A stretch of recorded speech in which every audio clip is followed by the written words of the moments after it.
Bonjour à tous et bienvenue dans ce nouveau journal sur 8 Mont-Blanc. Nous sommes le jeudi 13 décembre 2018. Voici les titres.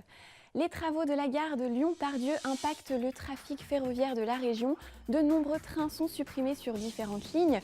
Le trajet Lyon-Chambéry via Pont de Beauvoisin est fortement touché. Dans certaines communes, plus de 75% des TER ont été supprimés. Clémence Roualdès est allée rencontrer les élus et les habitants qui se sentent démunis face à cette situation. Et puis dernière ligne droite pour les stations, certaines ont déjà ouvert leur domaine, d'autres s'apprêtent à lancer leur saison.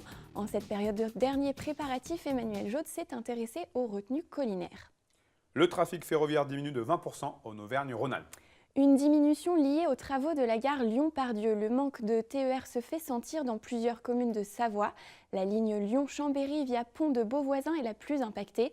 Dans les gares les plus touchées, seuls 3 trains sur 14 sont conservés. Les usagers réunis en collectif tentent d'alerter les autorités sur la situation et de remettre les trains sur les rails. Reportage de Clémence Roualdès. Voilà une image que les habitants de plusieurs petites communes de Savoie aimeraient revoir. Depuis le 9 décembre, la SNCF a supprimé des TER dans toute la région. Ce sont des travaux de la gare Lyon-Part-Dieu qui impactent le trafic ferroviaire. Mais pour certaines communes, 3/4 des trains ont été retirés. Vous pouvez constater que le parking qui était qui était toujours plein ici à Saint-Béron, il commence à se vider depuis le 9 décembre, ce qui veut dire qu'il y a déjà des personnes qui ont arrêté de prendre le train et qui repartent en voiture sur Chambéry ou sur Lyon. Pour pallier le manque de trains, des bus sont affrétés par la SNCF et la région. Alors, comme voilà, on n'arrive pas à voir s'il y a... Mais là, les trains à mi-journée, c'est pas ceux qui posent le plus de problème, c'est surtout ceux le matin et le soir qui sont complets. Et ça, c'était un train? Oui, c'est un train, voilà, exactement.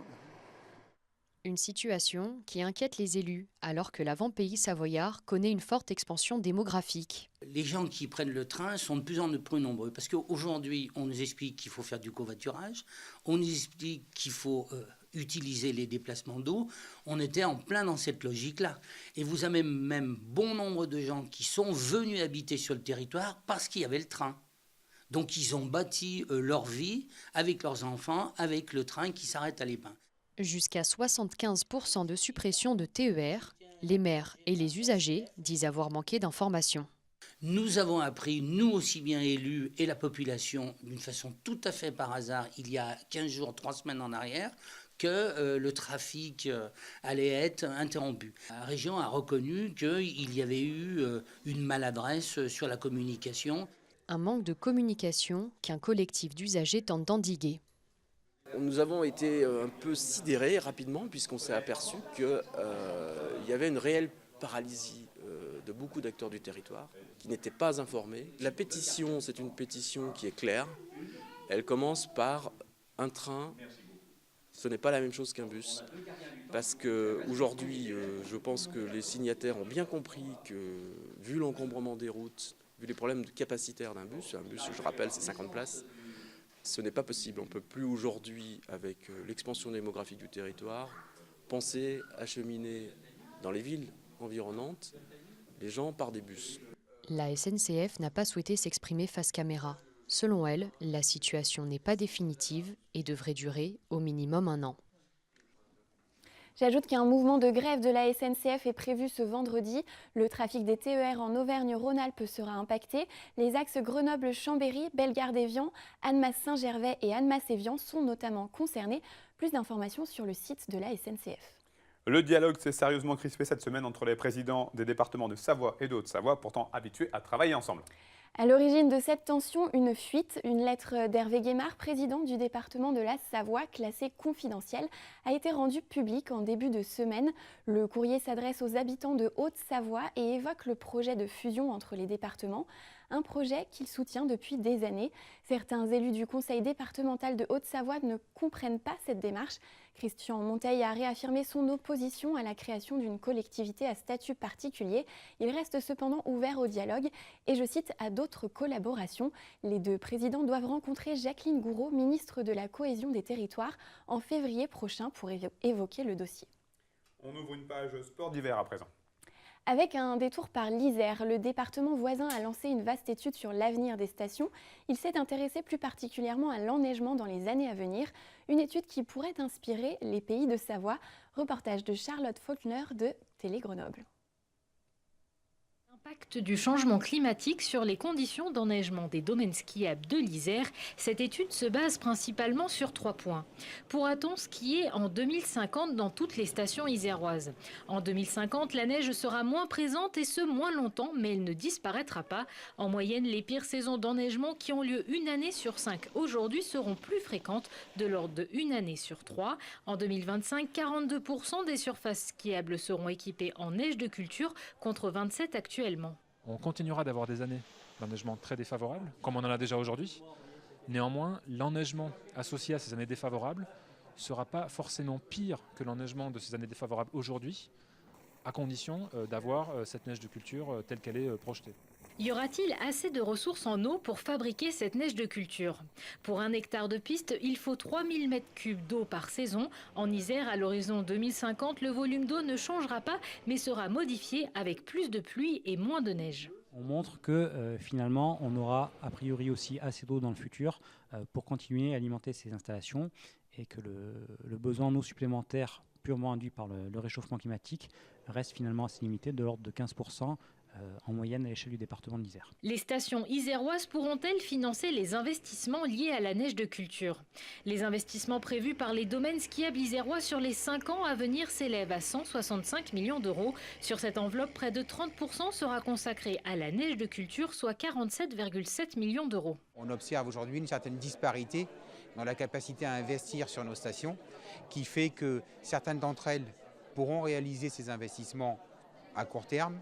D'autres devront, dans leur stratégie d'investissement, adapter un plan d'investissement à plus long terme qui sera tout simplement en lien avec leur capacité financière. Avec cette étude, le département de l'Isère et ses stations ont tous les éléments pour orienter leur stratégie d'investissement. Pour le moment, aucune des 23 stations iséroises n'est donc condamnée à l'horizon 2050.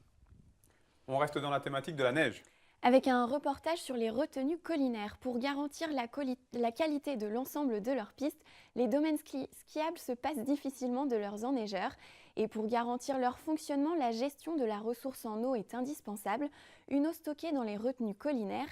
À quelques jours de l'ouverture, Emmanuel Jaude s'est rendu sur les pistes du Grand Massif. Reportage. Ouvrir un domaine skiable, c'est garantir une offre de ski intéressante pour ses usagers. Et pour cela, la neige de culture est aujourd'hui devenue un outil important de l'arsenal des stations. Mais pour produire la masse nécessaire au bon fonctionnement du domaine skiable, c'est la ressource en eau qu'il faut tout d'abord savoir gérer. Les retenues collinaires, c'est l'outil indispensable pour pouvoir permettre de prélever les ressources quand on peut les prélever, c'est-à-dire au printemps. Alors on sait tous qu'on a eu un hiver très enneigé l'hiver dernier, donc on n'avait pas de problématique de ressources et d'eau et de fonte de neige. Donc c'est la fonte des neiges qui a permis d'alimenter les ressources. On a stocké l'eau depuis on va dire le mois de juin. Et puis aujourd'hui, elle est utilisée pour être produite en neige de culture, mais elle ne vient pas entamer les ressources disponibles. Une ressource réglementée. En effet, si l'eau destinée à la production de neige de culture ne provient pas des retenues collinaires, la régie des pistes ne peut l'exploiter qu'à des horaires et des conditions bien particulières. Mais si les retenues du Grand Massif sont aujourd'hui pleines, cette richesse est bien entendu sous haute surveillance. Aujourd'hui, on a une installation de neige de culture qui a été considérablement améliorée pour pouvoir justement optimiser ces fenêtres de froid. Et aujourd'hui, on travaille la ressource en eau, c'est-à-dire qu'on fait attention à ce que l'on consomme le juste nécessaire dont on a besoin de produire. On est en capacité de la mesurer avec des machines qui sont équipées de mesures GPS, donc on sait exactement la ressource dont on a besoin. Malgré cela, c'est toujours la neige naturelle qui reste la clé de l'exploitation d'une station et synonyme de sérénité pour les professionnels des pistes. Oh, on est mieux que la semaine dernière, on était un petit peu inquiet la semaine dernière, mais là la neige est arrivée, le froid est arrivé, donc ouais, on est très serein, on est conscient qu'on va pouvoir proposer un beau produit à nos clients dès samedi. Ouais. En effet, grâce aux récentes chutes de neige liées au travail des équipes de la station, la sous-couche est faite et fin prête à accueillir les premiers skieurs. Troisième et dernier épisode de notre série. Une série gourmande consacrée cette semaine au chocolat. Ce jeudi, nous partons à la rencontre d'un chocolatier d'exception installé dans le pays de Gex. Sébastien Brocard profite des fêtes de fin d'année pour laisser aller son imagination en proposant des chocolats et des pâtisseries créatives. Jean-Paul Crespi s'est arrêté dans son atelier pour mieux comprendre les secrets du chef. Reportage. En 1996, il décroche le titre de champion de France du dessert grâce à un assemblage étonnant et sucré à base de morille. Aujourd'hui, son audace et sa passion pour le chocolat sont toujours intactes. Dans son atelier, l'artisan le manipule, le fond, le moule, le sculpte à l'envie, car sa matière de prédilection exige une rigueur absolue. Il en maîtrise la courbe de température pour sa brillance et entre ses mains, cette matière noble et riche semble posséder un esprit, une âme, un monde de rigueur et de liberté pour apporter du plaisir en mêlant des saveurs, parfois contre nature. Je ne m'autorise pas tout. J'essaye de rester, je ne vais pas dire simple, mais plutôt sobre dans les mélanges et les textures. Il est vivant, le chocolat il est vivant. Les matières premières, elles ont toutes des goûts ou des origines différentes. Et à la dégustation, ça nous inspire. On a envie de la manger autrement. Donc du coup, moi je dis souvent, je travaille à l'estomac parce que quand je goûte, ça peut être un fruit ou une fève de ou un chocolat ou une fève de cacao. Et dans la manière dont ça nous inspire, on exprime le produit. Cervin givré, une mousse glacée au citron vert, chalet de blanc vêtu, un sablé breton, glace vanille et nougat glacé, Helvétie, une mousse chocolat, terre de cacao, cœur à la crème de la gruyère, autant de desserts de fête associant à la détermination de l'artisan, l'amour des terroirs et des produits naturels. Je ne cherche pas à m'imposer de règles ou de cadres. La seule règle, c'est la matière première. Et après, c'est l'imagination qu'on peut lui apporter pour transformer le produit. Le pâtissier ou le chocolatier, s'il n'est pas généreux, il ne peut pas être bon. Parce que tout ce qu'on a envie de faire, c'est le mieux possible pour que l'on puisse le partager et pour que les gens puissent le partager avec ceux qu'ils aiment. Donc forcément, c'est de la générosité. Engagé dans le projet Cacao Forest pour une filière cacao durable, il ajoute aujourd'hui à son chocolat une autre signature. Depuis quelques semaines, il fabrique sa matière première à partir de fèves de cacao en provenance de Madagascar. Une signature qu'il a recherchée, un aboutissement pour ce maître chocolatier aux multiples récompenses. C'est la fin de cette édition. Merci de votre fidélité. Merci à toute l'équipe. Seb, je te laisse conclure. Ce vendredi, vous retrouverez Clémence Roaldès pour le journal. Je vous souhaite une très belle fin de semaine et à bientôt.